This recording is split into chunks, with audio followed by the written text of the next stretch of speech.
욥기 5장을 읽어보면 욥은 우리 인생이 당하는 고난에 대해서 이렇게 이야기를 했습니다. 재난은 불티를 높이 날리는 것과 같다.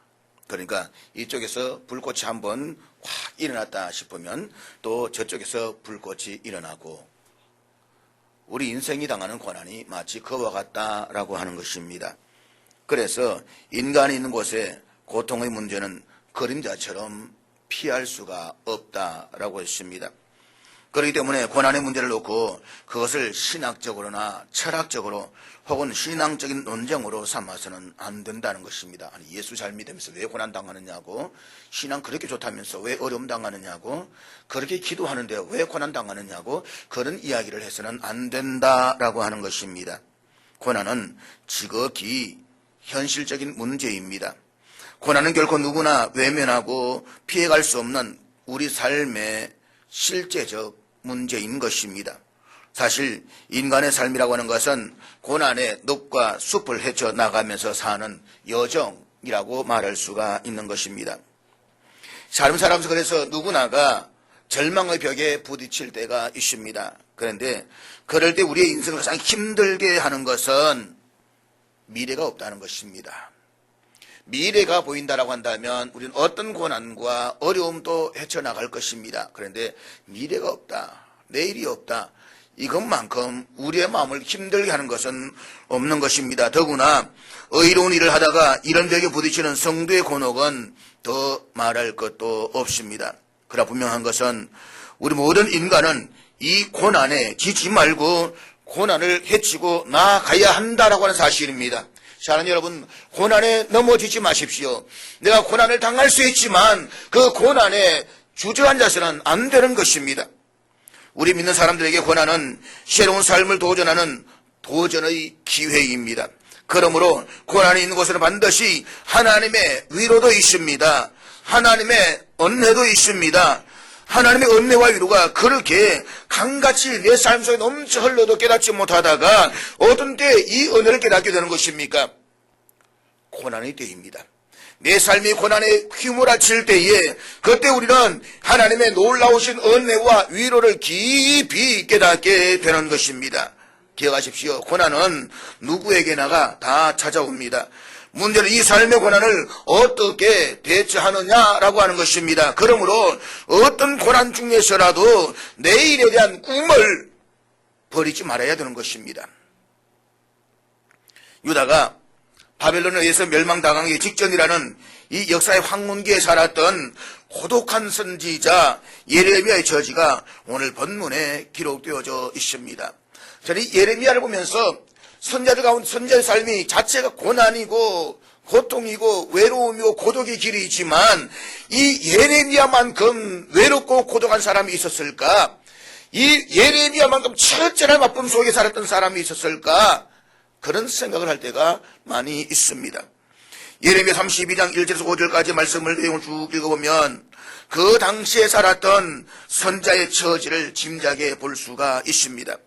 예레미야는 그의 조국 유다의 위기 앞에서 거룩한 예루살렘의 멸망을 예언하다가 시위대에 감금당하는 몸이 되었습니다. 여기서 우리는 예레미야 선지자의 이중적인 절망을 볼 수가 있습니다. 첫째, 예레미야는 자기 조국의 최후를 진단하고 그의 입술로 멸망을 예언해야만 했습니다. 이것만큼 고통스러운 일이 어디 있을까? 여러분, 이 나라는 망하게 되어 있습니다. 이 민족은 멸망합니다. 이 말을 해야 하는 것만큼 고통스러운 일이 어디 있을까요? 그래서 내가 말하지 않겠습니다. 하나님, 나 이 말 못하겠습니다 라고 했더니 하나님께 내 마음에 뜨거운 마음을 주셔서 말하게 하시는 이 절망적인 상황, 그러니까 둘째로 이 그의 정직한 예언이 백성들에 의해서 수용되지 못하고 오히려 비난과 조롱과 핍박의 대상이 되어야 한다는 절망인 것입니다.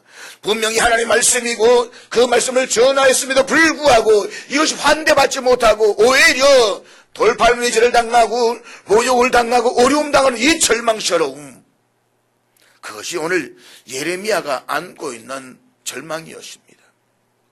그런데 이 절망적 상황 속에서 도무지 이해하기 어려운 사건이 오늘 본문에서 전개되고 있습니다.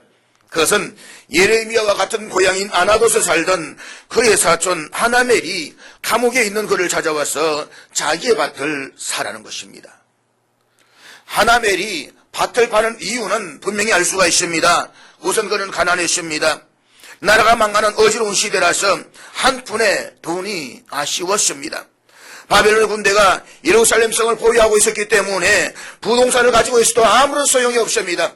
아무리 많은 땅을 가지고 있어도 그것은 내게 한 푼의 의미도 없는 것입니다. 때문에 다만 얼마나라도 현금을 가지고 있는 것이 상책인 것입니다. 또한 예레미야의 목숨은 이미 옥중에서 끝난 것이랑 마찬가지입니다. 그렇기 때문에 그가 가진 마지막 동산이라도 이용하는 것이 얼마나 현명한 행동인 것입니까? 하나멜은 철저한 현실주의자입니다. 그는 계산에 밝았고 현실 분석에 민감했던 사람이었습니다. 그런데 여기서 이해할 수 없는 두 분이 있습니다. 먼저는 하나님이십니다. 이 시점에서, 나라가 망하는 이 시점에서, 또 언제 죽을지 모르는 감옥에 갇힌 이 시점에서 하나님께서 밭을 사라고 말씀하신 이유가 도대체 무엇입니까? 또한 하나님께서 아무리 밭을 사라고 말씀했다라고 할지라도 그 형편에서 밭을 사는 예레미야의 입장입니다. 여러분 이해가 되십니까? 저는 이해가 되지 않습니다. 아무리 생각해도 이해가 되지 않는 상황입니다.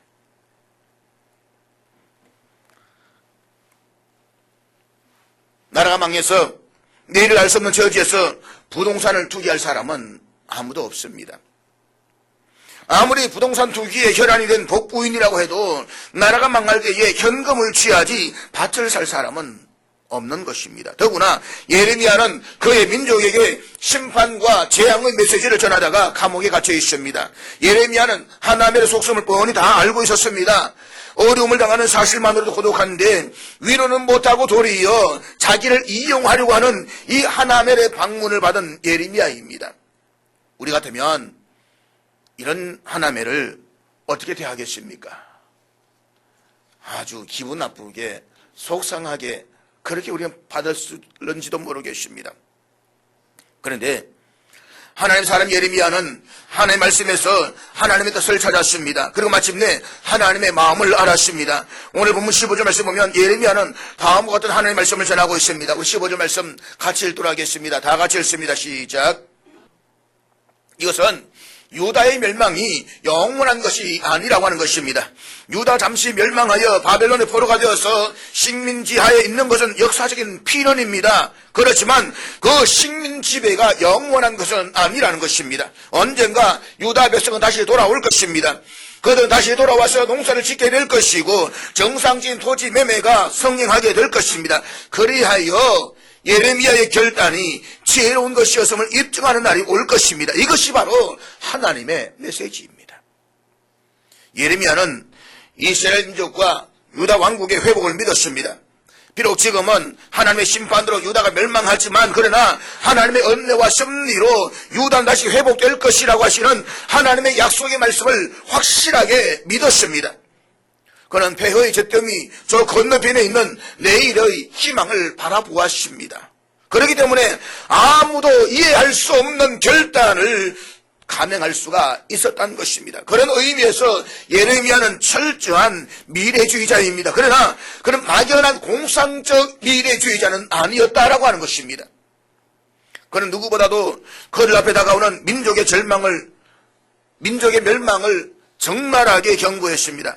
그러나 현실 때문에 미래를 포기할 만큼 어리석지는 않았습니다.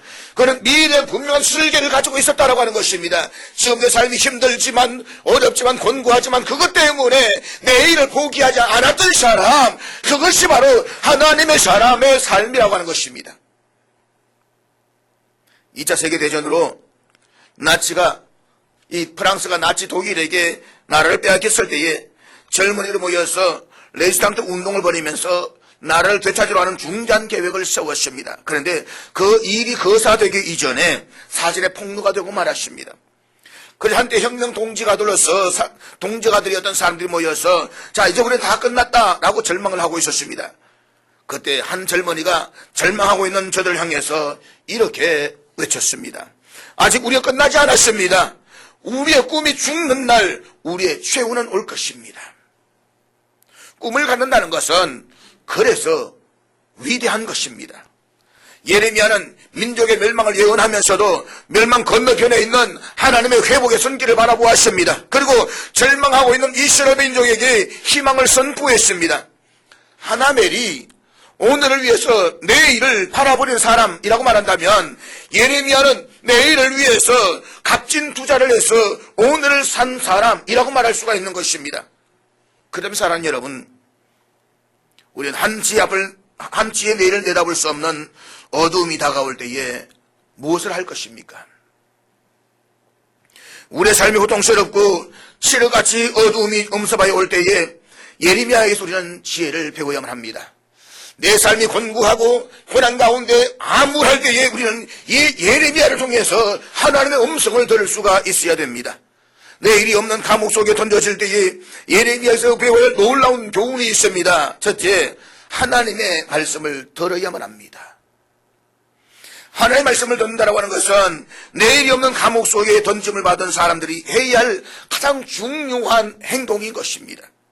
성경을 보면 시대가 혼탁하고 암울할 때에 하나님의 사람들은 언제나 하나님의 말씀을 들었습니다. 그리고 그 말씀을 붙잡고 일어나서 세상을 향해서 하나님의 말씀을 선포했습니다. 절망하는 자에게 희망을 선포했습니다. 상처난 자에게 치유를 선포했습니다. 하나님의 말씀이 살아있기를 원했다는 것입니다. 오늘 본문 시작되는 32장 1절 말씀은 이 사실을 우리에게 보여주고 있습니다. 32장 1절 말씀 우리 같이 읽도록 하겠습니다. 다 같이 읽습니다. 여호와의 말씀이 예레미야에게 임하니라. 예레미야는 언제나 하나님의 말씀에 귀를 기울였습니다. 그리고 하나님은 언제나 말씀하셨습니다. 오늘 8절에서도 보면 여호와의 말씀과 같이 이것이 여호와의 말씀인 줄 알았으므로 라고 기록하고 있습니다. 예레미야는 항상 여호와 말씀에 귀를 기울이면서 살았습니다. 그리고 그 말씀이 지금 당장에는 잘 이해가 되지 않아도 그는 그 말씀 앞에 전적으로 순종했습니다. 보십시오, 나라가 망합니다. 자신은 지금 감옥에 갇혀 있습니다. 그런데 하나님께서 하나멜을 보내서 밭을 사라고 말씀하십니다. 이해가 되지 않습니다. 하나님 무슨 뜻입니까? 내가 저 밭에 어떻게 갈 수가 있습니까? 저것이 내게 무슨 의미가 있습니까? 묻지 않았습니다. 여호와께서 말씀하심으로 순종했다라고 하는 것입니다. 33장 우리 한번 넘겨서 보겠습니다. 33장 1절 말씀 우리 한번 같이 읽도록 하겠습니다. 같이 읽습니다. 시작. 하나님은 예레미야가 삶의 위기에 처할 때마다 말씀을 주셨습니다. 아니 어떤 말 이렇게 볼 수 있는 것입니다. 예레미야 삶의 위기에 처할 때마다 하나님의 말씀에 귀를 기울였다라고 하는 것입니다. 사랑하는 여러분, 우리가 어떤 환경에 처하고 어떤 삶의 상태로 살아가고 있느냐라고 하는 것이 중요한 것이 아닙니다. 보다 중요한 것은 우리와 하나님 사이의 바른 관계인 것입니다. 주의 말씀을 통해서 인도함을 받는 것입니다. 감옥에 갇혀있던 예레미야는 하나님과 올바른 관계를 맺고 있었습니다. 그렇기 때문에 하나님께서는 그에게 말씀하실 수가 있었다는 것입니다. 여러분, 바른 관계가 되지 않으면 이야기가 되지 않습니다. 나와 그 사람 관계가 아무리 이 말을 하고 싶어도 올바른 관계가 되지 않으면 한마디도 나올 수가 없는 것입니다. 그런데 바른 관계가 되면 이야기를 하고 싶은 겁니다. 더 이야기하고 싶은 것입니다. 예레미야는 하나님과 언제나 바른 관계를 유지했다라고 하는 것입니다. 하나님의 말씀은 위기에 처한 예레미야임에서 그를 사로잡았습니다. 그 말씀이 그를 인도해서 내일의 희망이 있는 곳으로 이끌어갔던 것입니다. 폐허의 감옥 속에서도 예레미야가 절망하지 않았던 것은 하나님의 말씀이 있었기 때문입니다. 숨이 막히고 질식할 것만 같은 상황에서 처할 때 사랑하는 여러분, 여러분은 무엇을 하십니까? 그때 하나님께로 나오십니까? 성경을 열어서 거룩한 하나님 말씀에 듣고자 하십니까? 기도는 하십니까? 우리 옆 사람 혹시 물어볼까요? 기도는 하세요?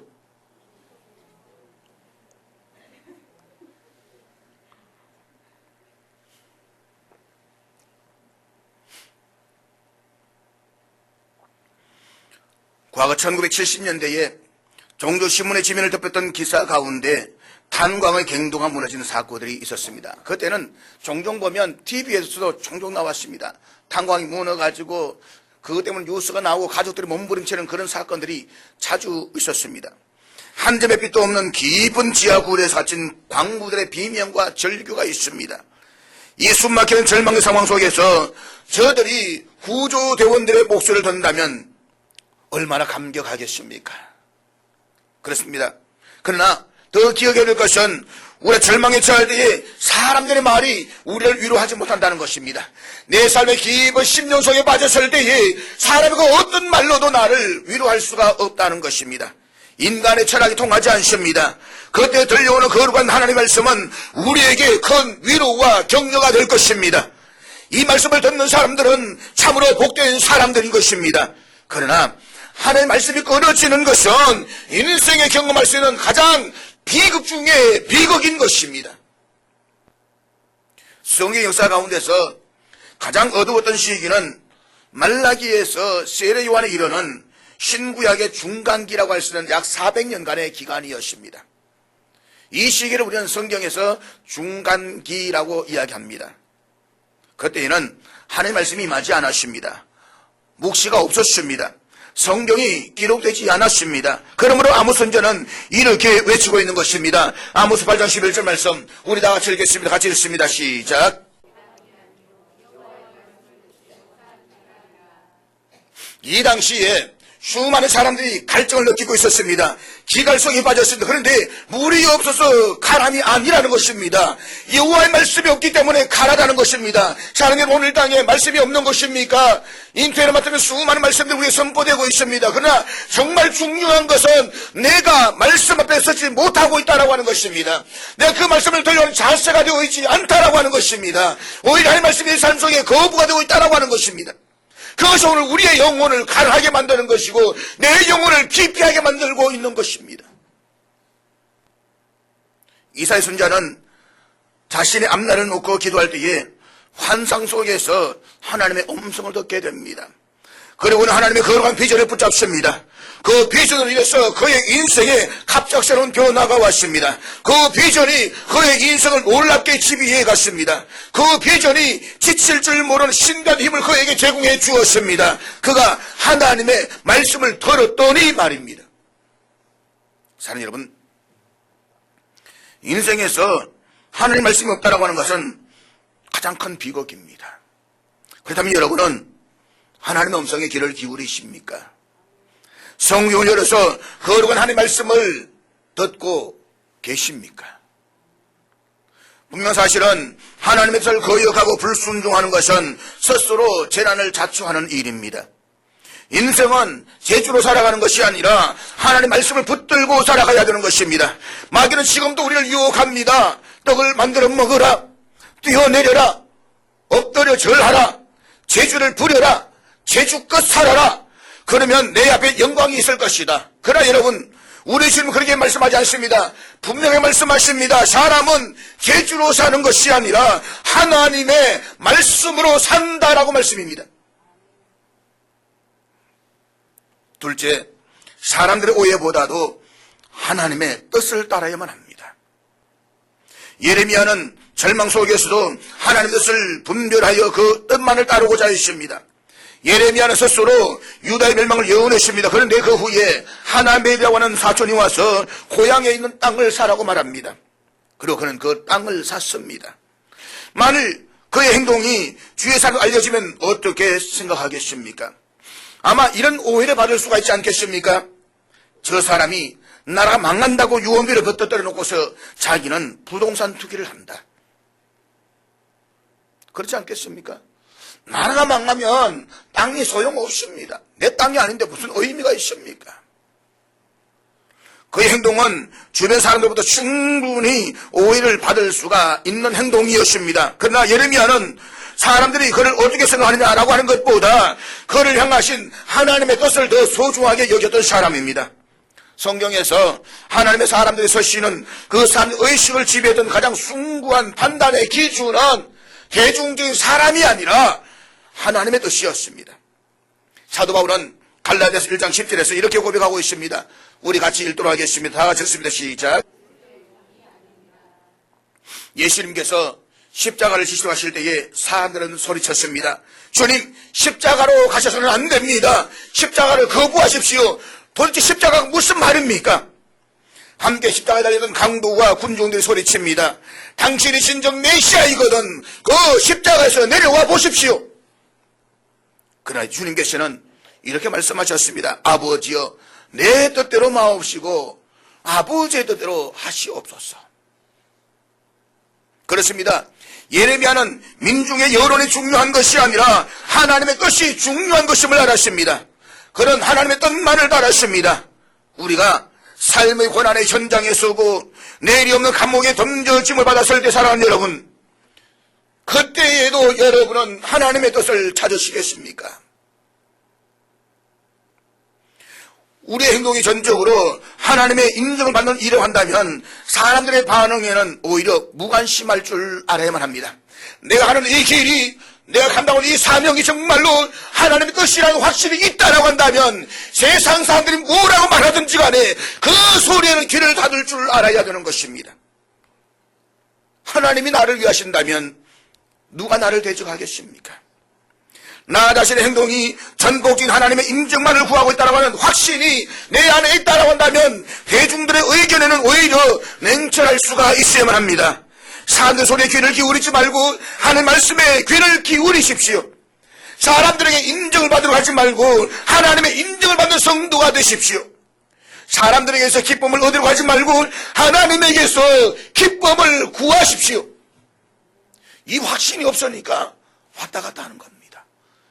이 분명한 신이라는 확신이 없으니까 자꾸만 세상의 소리에 귀를 기울이는 것입니다.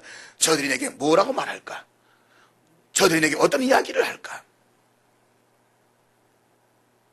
그래서 요즘 사람들이 관계를, 친구와의 관계, 계중관계를 아주 우리가 중요시 여기는 이유 중에 하나가 뭐냐? 그 모임에 가다가 빠져버리면 저 사람이 내게 무슨 말을 할까? 이게 두려워서 빠지지 못한다라는 심적인 이야기가 있습니다. 내 이야기를 함부로 못하게 하기 위해서. 그래서 없는 나를 덜추어내고 그러면서 가면 페르소나를 덮어쓴 채 모임 속에 들어가는 것입니다. 거기에서 웃고 웃는 것입니다. 이게 얼마나 부끄럽고 불쌍한 인생인 것입니까? 우리는 기억해야 됩니다. 한 시대 속에서 다른 사람들의 영향을 주었던 사람들은 언제나 하나님과 행동했던 사람들이었습니다. 그들은 오직 하나님의 영광을 위해서 살았습니다. 하나님의 뜻에만 전적으로 순종했던 사람들인 것입니다. 셋째, 최선을 다해서 의무를 이행해야만 합니다. 예레미야는 절망의 위기 앞에서도 마땅히 해야 할 의무를 그대로 다 이행했습니다. 레위기 25장 32절 말씀 이하에 보면 제사장 족속은 땅을 팔 때에 반드시 그의 친족에게 팔아야 하는 법이 있습니다. 또 어떤 가난한 사람이 자기의 밭을 팔 때는 먼저 자기의 친족에게 가서 파는 것이 모세의 율법이기도 했습니다. 하나멜과 예레미야는 사촌 친척이었습니다. 그래서 먼저 친족인 예레미야에게 와서 땅을 사달라고 부탁하는 것입니다. 그러나 친족이라고 해서 반드시 그 땅을 사야 하는 것은 아닌 것입니다. 나 못 사라고 말하면 다음 사람에 넘어갈 수가 있는 것입니다. 거절할 수도 있는 것입니다. 그렇지만 가난한 사람이 요청할 때에 들어주는 것은 일종의 그 당시 사회에서 도덕적인 의무였다는 것입니다. 그것이 우리는 룻기를 통해서 볼 수가 있는 사건입니다. 이 시점에서 우리는 이런 질문을 던져볼 수가 있습니다. 내일 당장 나라가 망하면 나도 망하는데 도덕적인 의무가 그렇게 중요한 것입니까? 나도 살아야 하는데 그게 무슨 필요가 있습니까? 아닙니다. 중요합니다. 내일 나라가 망하고 내 삶의 터전이 무너지고 이 민족의 최후가 되어도 오늘 우리가 해야 할 의무는 굉장히 중요한 것입니다. 예레미야는 최후까지 그가 담당해야 할 의무를 수행한 것입니다.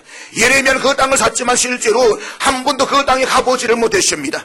그곳에 가서 농사를 지어보지도 못했습니다. 그러나 그럼에도 불구하고 내가 마땅히 감당해야 할 의무를 이행하는 것은 훨씬 더 중요했다는 것입니다. 우리가 어려움을 당하면 어떤 생각을 합니까? 할 수 없는 내일이 우리를 두렵게 합니다. 우리의 발걸음을 흔들리게 합니다. 우리가 어려움을 당할 때에 내일 우리가 어떤 일을 닥칠 것인가 그것이 중요한 것이 아니라 오늘 우리가 마땅히 해야 할 일이 무엇인가를 묻는 물음이 훨씬 더 중요하다는 것입니다. 그것이 믿음의 사람의 행동인 것입니다. 내 사업이 망개졌습니다. 내 사업이 다 부도났습니다. 그것보다 더 중요한 것은 지금 내가 마땅히 해야 할 의무가 무엇인가, 이것을 붙잡는 것이 신앙의 사람인 것입니다. 예레미야는 내일에 대한 걱정 때문에 오늘 삶의 권리를 포기하지 않았습니다. 그는 오늘 성실하게 살았습니다. 예수님께서 우리들에게 내일 일을 염려하지 말라고 말씀하셨습니다. 그런 의미에서 내일 세계의 종말이 올지라도 나는 오늘 한 그루 위에 사과나무를 심겠다라고 하는 스피노자의 말은 성경의 진리와 통하는 것입니다. 우리가 믿는 기독교의 신앙은 종말론적 신앙입니다. 종말론적 신앙이라고 말하니까 아무것도 하지 않고 종말의 시간을 기다리고 착각하는 사람들이 있습니다. 그래서 간혹 세대주의적 종말론자들이 종말의 시간을 예언하면 그것을 추종하는 사람들은 직장도 내팽개치고 일도 내팽개치고 가정도 다 내팽개치고 마땅히 포기해야 할 권리들을 다 포기해버립니다. 지난 1992년 10월 28일 다미 선교회 주님 오신다라고 할 때 얼마나 많은 사람들이 직장을 버렸습니까? 얼마나 많은 사람들이 가정을 내팽개쳤습니까? 그들은 낮에는 밤에는 부지런히 깨어서 열심히 기도하고 찬양하다가 남만 되면 다 잠을 자는 것입니다. 왜 그러냐니까 주님께서 깨어있으라고 했다고. 낮에 자는 것은 괜찮고 밤에 깨어있는 것은 깨어있는 것입니까? 이런 엉터리 신앙들이 존재한다는 것입니다. 그래서 내가 해야 할 일을 다 포기해버리고 가정도 포기해버리고 이런 모습들이 얼마나 자주 우리의 주위에 있어 왔던 것입니까? 그러나 여러분, 성경은 그렇게 가르쳐주고 있지 않습니다. 오늘 당장 지구의 종말이 온다라고 할지라도 지금 내가 서 있는 이 자리에서 최선을 다해서 자신의 삶을 살아가는 것이 바로 기독교의 종말론적 신앙인 것입니다. 지금 당장 내가 죽는다라고 할지라도 이 자리에서 내가 해야 할 일을 분명하게 하는 것, 그것이 바로 우리의 신앙인 것입니다. 내가 마땅히 감당해야 할 의무를 마음과 뜻을 다해서 감당하는 것이 기독교적 신앙입니다. 신성한 의무를 다하고 살았던 하나님의 사람 예레미야는 나라가 흔들릴 종말론적 긴장 속에서도 오늘을 의미 있는 시간으로 창조하면서 살아갔습니다. 넷째, 미래에 대한 믿음을 행동으로 나타내야만 합니다. 예레미야는 하나님 말씀을 신뢰했을 뿐만 아니라 구체적인 행동으로 그의 믿음을 나타냈습니다. 역사적인 시점에서 그의 이와 같은 행동이 주는 시사성은 대단히 큰 것입니다. 오해하는 사람들에게 그의 행동은 꼭 오해받기가 좋았습니다. 그러나 그를 이해하는 사람에게는 대단히 고무적인 행동이 아닐 수가 없는 것입니다. 생각해 보십시오. 나라가 망한다라고 하면 저마다 은행에서 돈을 찾기에 급급합니다. 그런데 한 영향력 있는 사람이 은행에다 계속 돈을 저금한다라고 한다면 그의 행동은 많은 사람들에게 용기를 가져다 줄 것입니다.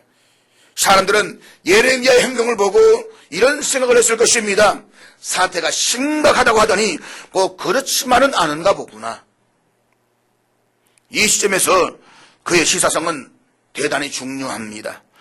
그는 하나님의 말씀에 의지해서 보이지 않는 미래를 신뢰하고 행동으로 그의 믿음을 나타냈습니다. 하나님 이 땅을 회복시켜 주신다더라. 70년만 기다리라. 70년에 포로된 다시 돌아올 것이다. 하나님 우리에게 삶의 도전을 주실 것이다. 뭘 보여줄 수 있는 것입니까? 내가 땅을 사는 것으로 하나님이 약속하신다. 믿음을 보여주시는 것입니다. 나는 저 땅을 소유할 수 없습니다. 저기서 내가 곡식을 심을 수가 없습니다. 그럼에도 불구하고 하나님은 말씀하십니다. 회복의 역사를 말입니다. 그 회복의 역사를 말씀하시는 사건을 예레미야는 땅을 삼으로 보여주었다는 것입니다. 그런 점에서 우리의 믿음은 언제나 미래지향적이어야만 합니다. 이 사실을 히브리서 기자도 히브리서 11장 1절에서 분명하게 말씀하고 있습니다. 우리 같이 읽겠습니다. 시작. 여러분, 어떤 상황에서도 귀하고 아름다운 것은 행동하는 믿음입니다. 기억하십시오. 우리가 믿음으로 산다라고 하는 것은 말과 논쟁과 변명과 이론이 아닌 것입니다. 하나님의 나라는 말에 있지 않고 능력에 있다라고 했습니다. 입은 꾹 다물고 행동으로 하나님 앞에 서십시오. 때로는 내가 서 있는 삶의 자리가 부정해 보일 때가 있습니다. 부정직할 때가 있습니다. 어떤 사람들은 인해서 내 입에서 나도 모르게 부정적이고 원망하는 말이 나올 수도 있습니다. 그러나 그럴 때에 내 육신의 입은 꾹 다물고 하나님 앞에 나와 기도하십시오. 기도할 때에도 부정적이고 원망하는 기도를 해서는 안 됩니다. 그와 같은 기도는 내 삶을 더 부정적이고 신앙 없는 삶으로 이끌어갈 것입니다. 믿음의 사람은 기도의 내용도 창조적이요 긍정적이요 신앙적이어야 되는 것입니다. 기억하십시오. 바른 믿음은 행동으로 나타날 때에 신앙 고백이 되는 것입니다. 마지막으로 하나님의 전능성을 신뢰해야만 합니다. 사랑하는 여러분, 여러분의 삶이 절망에 부딪힐 때에 전능하신 하나님을 묵상하십시오. 예레미야도 우리와 똑같은 인간이었습니다. 그렇기 때문에 어쩌면 그도 이런 질문을 했을 것입니다. 정말 이 나라가 망한 다음에 회복이 될 수가 있을까? 그리고 이 시점에서 많은 돈을 투자해서 밭을 사는 것이 현명한 일일까? 그와 같은 예레미야의 질문이 오늘 본문 25절에 나오고 있습니다. 32장 25절 우리 같이 읽도록 하겠습니다. 같이 읽습니다. 시작. 예레미야 이와 같은 질문에 하나님께서는 27절에서 이렇게 대답을 하고 있습니다. 27절 말씀 우리 같이 읽겠습니다. 시작. 나는 여호와요 모든 육체의 하나님이라 내게 할 수 없는 일이 있겠느냐. 무에서 유를 창조하신 전능하신 하나님이십니다. 그 하나님께서 할 수 없는 일이 있겠습니까? 온 우주 만물을 창조하신 하나님께 넘지 못할 일이 있을까요? 절망에 빠졌던 사람이 순간적으로 그 절망에서 빠져나온 사건을 한번 보십시오. 어떤 사람은 신념으로 다소 그렇게 할 수가 있습니다. 신념의 출발은 자기 자신에게 있기 때문인 것입니다. 그러나 인간은 하나님 앞에서 언제나 그의 유한성을 공정해야만 합니다. 하나님의 전능성을 믿는 신앙의 사람들은 이 절망의 벽을 깨고 일어설 수가 있습니다. 무엇이 그렇게 할 수가 있는 것입니까? 전능하신 하나님을 신뢰하기 때문인 것입니다. 하나님을 신뢰할 때 우리는 다시 일어설 수가 있습니다. 그리고 앞으로 나아갈 수가 있습니다. 이 전능성에 대한 신뢰가 예레미야를 흔들리지 않도록 만들었던 것입니다. 헨리 워드 비처라고 하는 설교가는 이런 유명한 말을 했습니다. 내일은 두 개의 핸들을 가지고 있다. 우리는 불안의 손잡이를 잡을 수도 있고 신앙의 손잡이를 잡을 수도 있다. 사랑하는 여러분, 여러분은 내일이라는 시간 앞에서 어떤 손잡이를 잡고 나아가고 계십니까? 1세기의 그리스도인들 한번 생각해 보십시오. 그들은 사형장에서 야수의 모기가 되어야만 했습니다. 혹은 십자가에 거꾸로 매달려서 죽음을 당하기도 했습니다. 이 순교의 행렬 속에서도 그들의 마음속에 있는 하나님을 향한 사랑과 신앙의 색깔은 조금도 바래지 않았습니다. 마라나타, 주 예수여 오시옵소서. 이것은 희망의 소식이었습니다. 그들은 이 희망 때문에 내일을 향해서 나아갈 수가 있었습니다. 그들은 이 희망 때문에 신앙의 날개를 펼쳐 올릴 수가 있었던 것입니다. 그런데 오늘 우리의 주위에는 예수를 믿는다라고 하면서도 절망에 빠진 사람들이 있습니다. 오늘의 도취에서 내일을 잊어버려 살아가는 사람들이 있습니다. 낙심 때문에 내일을 체념하기도 합니다. 하나멜처럼 말입니다.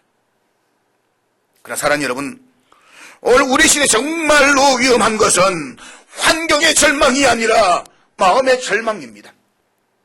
지금 현재 경제가 어렵다고 말합니다. 거제도는 심각한 상황에 처해 있다고 이야기합니다. 그러나 그 환경보다 더 힘들게 만드는 것은 오늘 우리의 마음의 절망인 것입니다. 물론 다른 사람들에 비해서 부족하고 어렵습니다. 그러나 굶어 죽을 만큼의 절대적 하나는 아닌 것입니다. 문제는 마음의 절망입니다. 마음의 무너짐입니다. 잊지 마십시오.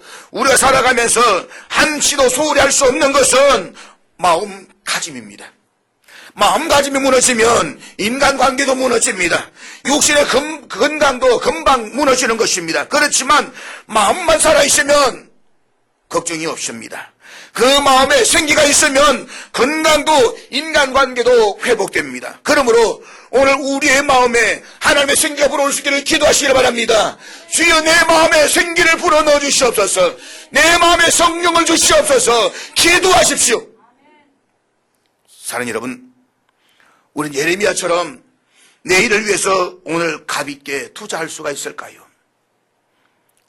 그것이 가능하다면 우리는 오늘과 내일에 놀라운 승리의 사람이 될 것입니다. 그리고 이 결단은 우리와 이웃을 동시에 유익하게 할 수가 있습니다. 예수 그리스도를 생각해 보십시오. 그는 내일의 거룩한 영광을 위해서 오늘의 십자가를 수용하셨습니다. 그는 오늘의 고난의 길을 걸으심으로 말미암아서 우리에게 영원한 구원과 영생의 길을 열어주셨습니다. 동물들 가운데 유독 인간만이 앞을 바라보며 살아가도록 만드셨다는 사실을 묵상해 본 적이 있습니까? 그만큼 인간은 미래지향적인 존재라는 말입니다. 하나님은 언제나 앞서가시는 하나님이십니다. 그분은 우리보다 앞서가시며 우리를 뚜렷한 목표와 방향으로 인도해 가십니다. 그리고 우리에게 말씀하십니다. 말씀을 들을 때에 믿음이 오면 눈을 들어 바라보아야 되는 것입니다. 하나님을 바라보며 희망과 소망을 갖고 살아가는 그리스도인들의 생활이야말로 승리의 행렬인 것입니다. 1937년 11월 7일 나치 감옥에서 독일 목사님 한 분이 사형을 앞에 두고 편지를 썼습니다. 나는 지금 감옥 창밖으로 보이는 밤나무를 바라보며 이 글을 쓰고 있습니다. 그 나무는 노랗게 변해 있고 잎은 다 떨어졌습니다. 우리는 지금 이 앙상하고 초라하며 낮아진 나무가지들 속에 조용히 앉아 있습니다. 세상도 이 나무에서 아무 소망을 보지 못합니다. 그러나 우리에게는 새로운 희망을 약속합니다. 겉으로 보기에는 죽음 같은 이 나무의 세상만이 지옥문이 생명을 이기지 못하는 약속을 전해주고 있습니다. 우리는 이 신앙을 굳게 붙잡고 있습니다. 왜냐하면 이 신앙만이 감옥과 죽음을 이기는 승리가 있기 때문입니다. 세상은 상급이나 약속만을 원합니다. 그러나 나는 믿음 갖기를 더 원합니다. 오늘 세상은 움틀 것이며 십자가는 면류관을 보여줄 것입니다. 사랑하는 여러분, 시력같이 어두운 캄캄한 밤의 시간을 지나면 반드시 내일이라는 희망의 시간이 동토옵니다. 내일의 희망을 붙잡은 사람, 그 사람만이 오늘의 고난의 동굴을 의미 있게 지나갈 수가 있습니다.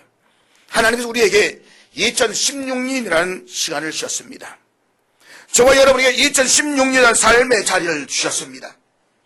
2016년이라는 동굴의 터널을 지나가게 만들어 주셨습니다. 이 시간의 자리, 이 삶의 자리를 하나님의 말씀을 붙잡고 힘차게 앞으로 나아가는 저와 여러분 될 수 있기를 주의 이름으로 축복합니다.